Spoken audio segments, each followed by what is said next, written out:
This is from Rolling Stone. Kanye to Alex Jones, I like Hitler. I can't help but laugh because the phrase I like Hitler is, in the context of mainstream society, the actual literal worst thing that you can say. Based on what they have conditioned the population to believe, that is the worst thing that you can say. Is I like Hitler. Because he has been portrayed in a way that he was the most evil man who ever existed, right? And what I want to get into here, along those lines, is the similarity between Adolf Hitler and Donald Trump. They say history repeats itself, and in this case, this is history rhyming. It's not necessarily repeating itself exactly, but they are using the exact same formula that they used back with Hitler now with Donald Trump. And in many ways, they are synergistic. They work off of each other. They are one and the same in that way. One reinforces the other, and vice versa. To the point where you can have this chef's kiss headline in the Rolling Stone. Kanye to Alex Jones, I like Hitler. The rapper and virulent anti-Semite, that's an interesting word choice, right? It's a disease spreading rapidly that needs to be contained. Sat down with the Sandy Hook conspiracy theorist alongside white nationalist Holocaust denier Nick Fuentes. And to get into what I really mean here, we have to go back to the Nazi Party itself and its creation, how it came into being, and later how it was used by Adolf Hitler to create the conditions that were necessary for the United Nations and the State of Israel to come into existence. Because, of course, those were the two major achievements in the aftermath of World War II. That was what it was all designed for. And in the same way, now they are using Donald Trump and, to a lesser extent, the QAnon conspiracy movement that came up with Donald Trump to create the conditions to achieve similar goals within the larger agenda, just like they did in World War II. Obviously, we're in a completely different time with technology being at a stage no one could have even imagined back then. So it's going to look different than soldiers from different countries engaging in a world war. At least that's my read on the situation. I could always be wrong there. I just think it would be very difficult to pull off something like that in the age of social media. Though, of course, as I say that, that did not stop them from the Russia-Ukraine war, where you would think social media would prevent such a thing from ever gaining any traction, because people would see footage of dead bodies and immediately think, what is happening? Why are we allowing this to transpire? How are we allowing these governments to do this in our name and kill other people for no reason whatsoever, other than what we are told in the media is the reason for it? So I could definitely be wrong there. Maybe they would manipulate things in a way to where that would somehow be possible. But anyway, you have to go back to just the very name of the party itself and what it represented. The Nazi Party is short for National Socialist. And you really have to transport yourself back in time to Germany in the 1920s and the 1930s and understand what's going on there to see how something like that would become popular. Because everyone remembers the Führer version of Adolf Hitler, but they forget that he was legally elected into office well before any of that transpired. Well before they used the Reichstag fire to pass Patriot Act type legislation that they then used to start the dictatorship. And in the same way here, Donald Trump was legally elected. At least that's what they tell us, right? That's what they tell us in every election, the presidential election, that is, in the United States of America. And then it was only in the aftermath of him leaving office that they pulled a Reichstag-type event with the January 6th alleged seizure of the Capitol, which, of course, was just as contrived and scripted in advance as the Reichstag fire was. All of this stuff is planned in advance, as you should know by now. The idea that ordinary citizens broke into the Capitol building is ludicrous. It's absurd, okay? There's no way that some of the most secured places on the planet in Washington, D.C. would just enable someone to walk right in, break a window and get in. No, that's not how it works. Let me put it to you like this before going further. There was recently a story that came out of Atlanta. Here I have up on the screen, or it should be up on the screen. SWAT teams attack Atlanta forest encampments. Activists charged with terrorism. And this is a story about protesters who had set up a little camp in this area where they're trying to tear down a huge expanse of forestry. They're trying to take down a bunch of trees to build a new cop training center or something like that. And to get rid of these people that were peacefully assembled here, they went in with a SWAT team, shot tear gas and plastic bullets at them, forced them out at gunpoint, and then destroyed their encampment. And this is just a group of like 12 people that were arrested in this area.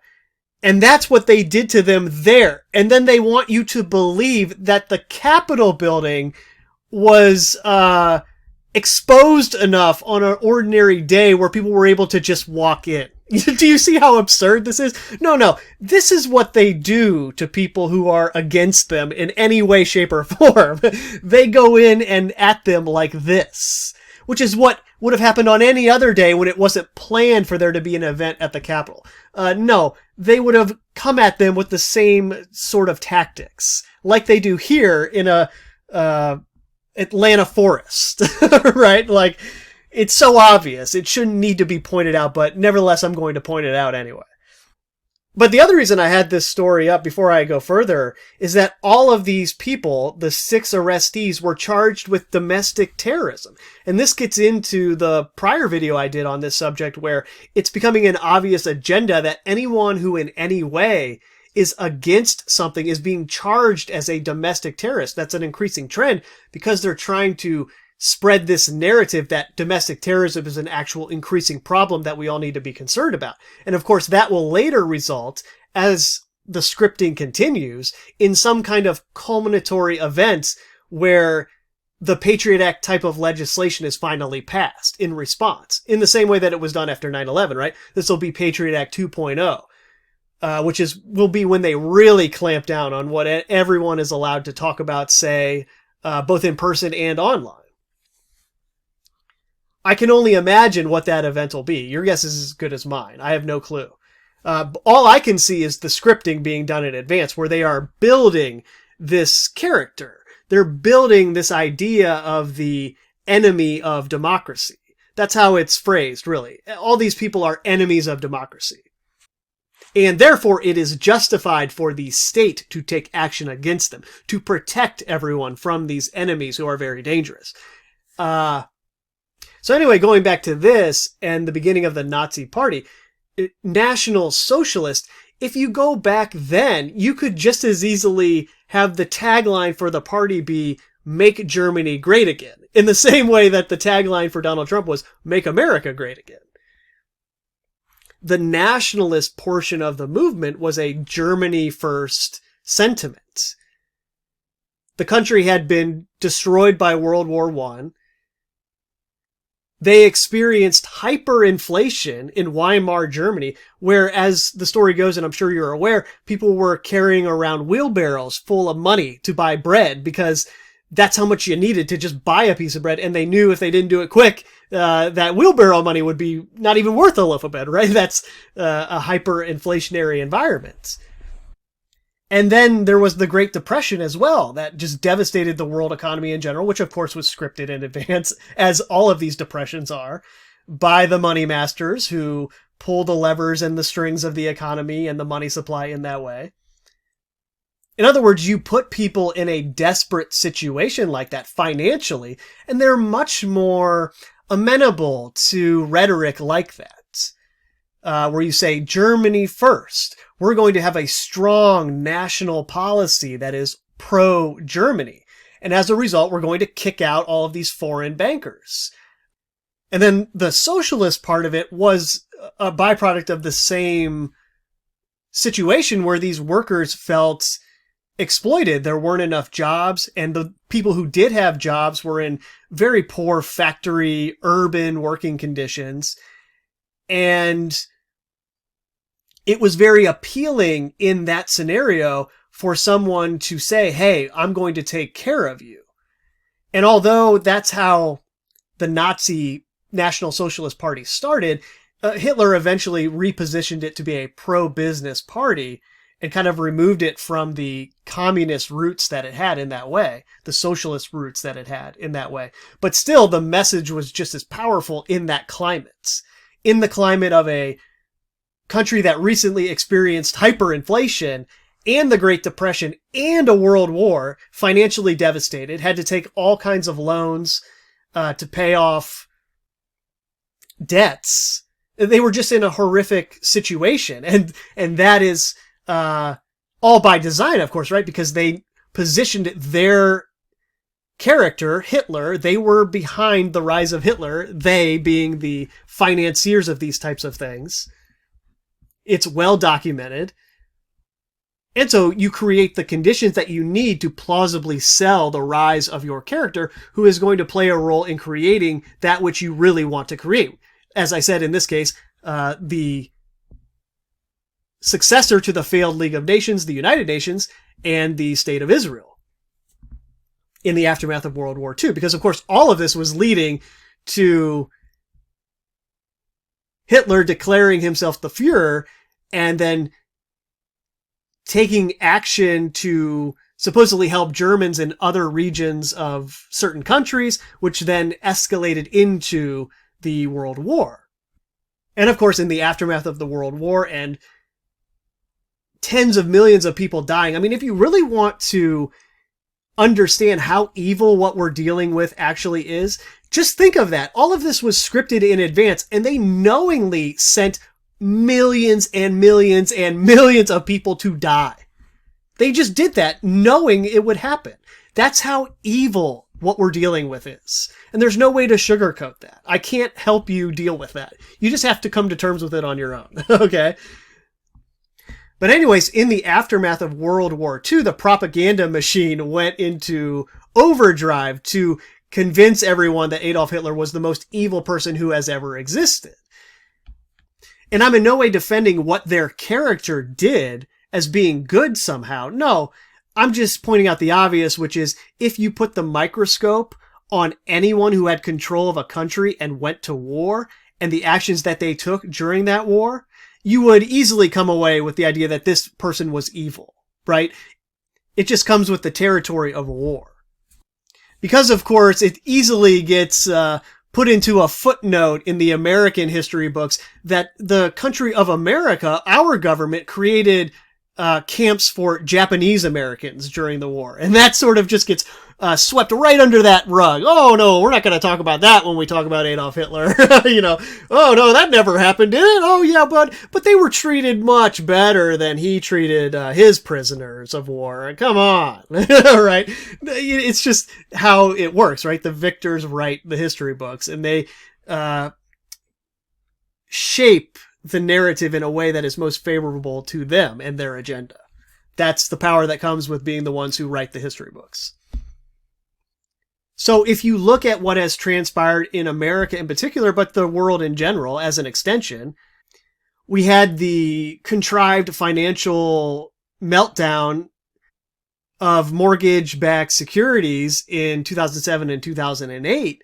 And in the direct aftermath of that financial meltdown, we had the rise of the Tea Party, Occupy Wall Street, contrived protests that echoed a lot of the National Socialist ideas from the 1920s. And then you fast forward to the COVID pandemic and what they did as far as exacerbating inflation, both in this country and around the world. And you can see how they are creating the sentiment for Make America Great Again in the same way that they created it for the National Socialist movement in Germany. There are a lot of people struggling to keep up with inflation, to pay the bills that they used to be able to pay with the money they were making, well, now it's increasingly difficult to do that. I mean, we've all experienced this. We look at our grocery bills like, what is happening? This is outrageous. And keep in mind, we're dealing with that right now and can't even fathom what it would be like to be in the situation of hyperinflation, like they dealt with in Germany. But we're getting a taste of it, right? Of how painful it is, how difficult it is to survive during times like this. And that's where the National Socialist Make America Great Again message really starts to appeal to people that live in those kind of situations. Yes, I want an America First policy that takes care of me as a worker in this country. And of course, that's why they have had their character, Donald Trump, so closely mirror the Adolf Hitler character, because then any type of ideas, like I have gone into, are viewed as evil. It's viewed as somebody who is a racist, who's an anti-Semite, etc. And indeed, you saw this with people walking around, including Kanye West, with the MAGA red hat on, Make America Great Again. It really triggered people because they see that hat and all of their societal programming, all of the propaganda that has burrowed its way into their mind is triggered. And they think, oh my gosh, that hat represents hate speech. It represents someone who is evil, right?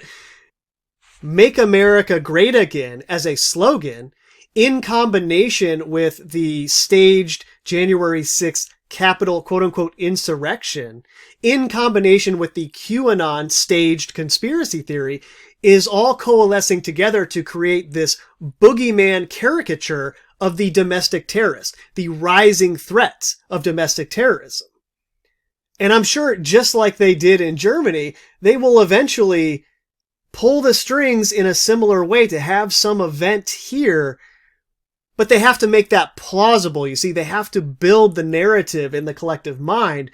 They have to have all of these little bits and pieces out there so that it makes it seem logical that this could have actually happened and been done by regular people and not the government / powers that be themselves. And in that way, they are sort of turning the QAnon conspiracy theorist domestic terrorist movement into a worldwide phenomenon. Every Western country that is supporting quote-unquote democracy, which is what they call their system, has the problem now of domestic terrorism. They have the problem of far-right extremists who call the government illegitimate. It's a growing problem that will have to be dealt with at some point, and that's what I mean. The obvious way it will be dealt with is when there's this event that just can't be argued with. It's like I just saw Johns Hopkins and the Gates Foundation recently did a new tabletop pandemic exercise called SEERS, SEERS. And in this version of the next pandemic, the pathogen affects children more than anyone else. Now, if you're sitting here thinking, how could they ever pull off another pandemic and get people to comply with it? Surely that will never happen again. Well, just imagine the last pandemic and what they were plastering all over the news in the context of a disease that is disproportionately affecting children as opposed to the elderly. I mean, people would lose their complete minds. They would go nuts and they would totally support all kinds of extreme things being done to their neighbors if it meant protecting their child. If they actually believed what was going on the television. I mean, that would definitely be the next pandemic if there is one. I mean, yeah, of course that would be it. But anyways, hopefully in the context of all that, you can see why they would orchestrate one of their assets, Kanye West, having this staged anti-Semitic meltdown, because of course he wore the MAGA hat. He's a known Donald Trump supporter. And then you have him go on Alex Jones's show, who had just recently been found guilty of defamation and is known as a conspiracy theorist who engages in hate speech, you have him go on that program and say the phrase, "I like Hitler," tying it all together, wrapping it up nicely, putting a bow on top of it. Right? I mean, it's so obvious why they're doing this. And of course, those are the ones that we need to censor. Why? Well, then that's where the other staged events come into play, where they make these people seem very dangerous and something that needs to be taken care of. And we're only in the beginning stages of that. I mean, that narrative is only being built up since January 6th. I mean, that was the start of it. And it's going to be built up as the decade progresses, and it's going to culminate in some event. I mean, if we go by the prior modus operandi, if we use pattern recognition, that's where it's headed. Now, I don't know what that event will be. There's all kinds of stories out there about the power grids and cyber attacks. I mean, there's any number of ways they could take this and blame it on the patsy organizations that, of course, are Make America Great Again inspired QAnon type organizations. At least that's what their assets will go in and stage, right? And then that's where the Patriot Act 2.0 will come into play. And speaking of that, this is from Newsweek. Emily Rainey, January 6th protester, questioned over North Carolina power outage from December 5th, 2022. And here it says, Emily Grace Rainey, a former U.S. Army psychological operations officer who led a group to a rally in Washington, D.C. on January 6, 2021, said deputies questioned her about mass power outages in North Carolina after she posted on social media that she knew why they occurred. So, of course, the person highlighted in this article is a quote-unquote former U.S. Army psychological operations officer who's involved in the January 6th event and now is being tied into potential domestic terrorism of power grids. It's so blatantly obvious. I don't know how people don't see this for what it is. And then similarly, we have Germany arrests 25 accused of plotting coup from December 7th, 2022. 25 people have been arrested in raids across Germany on suspicion of plotting to overthrow the government. The group of far-right and ex-military figures are said to have prepared for a Day X to storm the Reichstag Parliament building and seize power. Please excuse my American pronunciation of these German terms. A man named as Heinrich XIII from an old aristocratic family is alleged to have been central to their plans. According to federal prosecutors, he is one of 2 alleged ringleaders among those arrested across 11 German states. The plotters are said to include members of the extremist Reichsbürger movement, which has long been in the sights of German police over violent attacks and racist and anti-Semitic conspiracy theories. They also refuse to recognize the modern German state. Other suspects came from the QAnon movement who believe their country is in the hands of a mythical deep state involving secret powers pulling the political strings.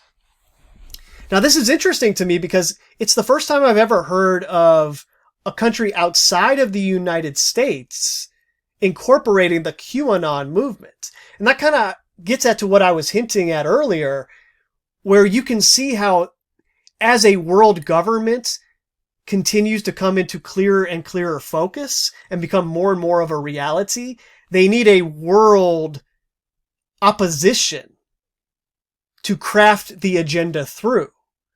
And that worldwide opposition is increasingly becoming the far-right, anti-Semitic, racist, domestic terrorists that now exist in every Western country and are being influenced by social media, which is the key that they need to further censorship going forward.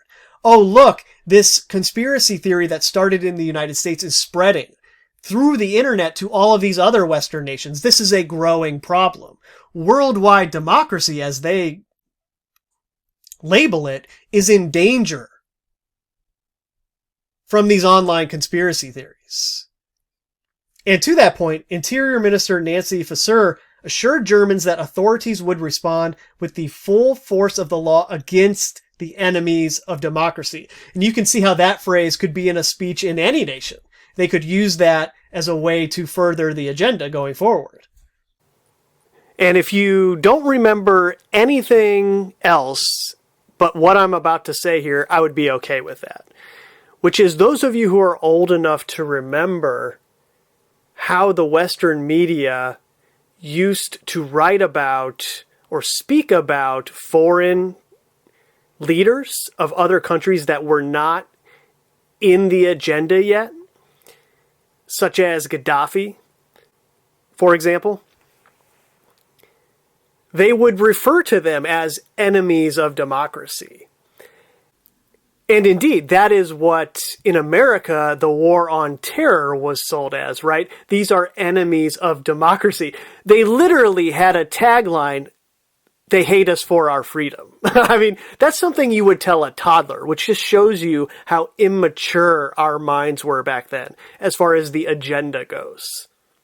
Now that the agenda has progressed enough to where they have the infrastructure in place for the world government, they are now turning their focus to the opposition that exists within the countries themselves, because, of course, a lot of the things that are being done to create this world government negatively impact the people of those countries, especially financially, and just in general, the lifestyle that they live is affected, or that they are used to living is affected in a negative way. And so they begin to look for ways to change that situation. And that is what the new controlled opposition is for. That's what the new label domestic terrorist is for. They're shifting it from foreigners, foreign governments, foreign terrorists, to domestic terrorists. And they're telling the truth, right? If you are opposed to their agenda, which is defined as worldwide democracy, the world government is framed in that way, then yes, you are an enemy of democracy from their point of view. I mean, they're not lying in that way. But of course, they're also simultaneously being extremely disingenuous in labeling your desire for some sort of national sovereignty that has your best interests in mind as domestic terrorism. And that's the game that's being played. Right? Any sort of nationalism along those lines is the enemy of a world government. Nationalism is the thing that they need to get rid of. And so you have the example, I hope it's all coming together now, of the National Socialists, the Nazis in Germany, as one example. And now they have a second example of the Make America Great Again nationalists, who are also overwhelmingly Christian. They can be categorized in that way too. And they have brought in this new problem of Christian nationalism. And they're lumping it all together as one thing that is in opposition to democracy. It is an enemy of democracy. And to those who don't know any better, they look at a MAGA hat and they see Adolf Hitler's mustache. That sums it all up, hopefully, for you. The Reichsbürger group aren't new. They predate the pandemic, but this audacious plot indicates increased commitment and radicalization. There's the key buzzword, which could go hand in hand with the growth of pandemic disinformation online. And now you see another one of the angles to the COVID-19 pandemic, which was spreading through their own agents and assets, as usual, all of these disinformation artists who were promoting obviously bad information about what was going on. Because as all of us know who lived through this pandemic, that's what they used, quote unquote, misinformation to take down all of the videos that were pointing out what they were really doing with this COVID-19 pandemic. But you see, this goes back to the point I was making about the worldwide nature of the opposition. Obviously, COVID-19 was transpiring in every single country on the planet all at once. And so this was the beginning of a worldwide narrative about opposition to worldwide democracy. It was the beginning of the narrative of worldwide far-right domestic extremism, because eventually this will morph into the thing that the world government as a whole is always combating against. And that will be where all of the laws regulating speech come from. after whatever events they have coordinated along these lines transpire via Patriot Act 2.0 type legislation. Oh, we had this big misinformation problem during COVID-19, and it was an extension of these other far-right racist conspiracy theorists that existed via QAnon before the pandemic, and now we're seeing it emerge as a worldwide phenomenon, all together as one thing. How convenient, right? And more importantly, how convenient that the COVID-19 pandemic established a worldwide set of guidelines for misinformation. And in that context, it should be even more obvious why someone like David Icke came out at the beginning of the pandemic and claimed that it was being caused by 5G, so that he could be characterized as someone spreading COVID misinformation, which, given his history as a well-known conspiracy theorist promoting anti-Semitic racist ideas and other dangerous ideologies, could be merged into the category of general misinformation that was being established in each individual country as a function of the larger COVID policies that were being implemented. Now, every country has a misinformation policy as it relates to pandemics, and by associating misinformation with QAnon, Donald Trump, and everything associated with them, you create this caricature of domestic terrorism that will be the thing that worldwide democracy, via the world government, further establishes its legitimacy through, by protecting itself against that danger in the media, or through the media, that is. As the article continues, the plot to kidnap the German health minister, masterminded by a gang linked to these people back in April, is the first indication this has strong ties with COVID-19 conspiracy movements. Telegram groups related to citizens of the Reich show an interest in conspiracy theories suggesting COVID-19 and vaccines are part of sinister plots to control populations. There's disinformation about the war in Ukraine and posts too about QAnon, the sprawling U.S. conspiracy theory that has links to the riots at Capitol Hill on January 6th. So I think that's enough for now. Hopefully I have made the point relatively clear about why this transpired. So that's it. Later.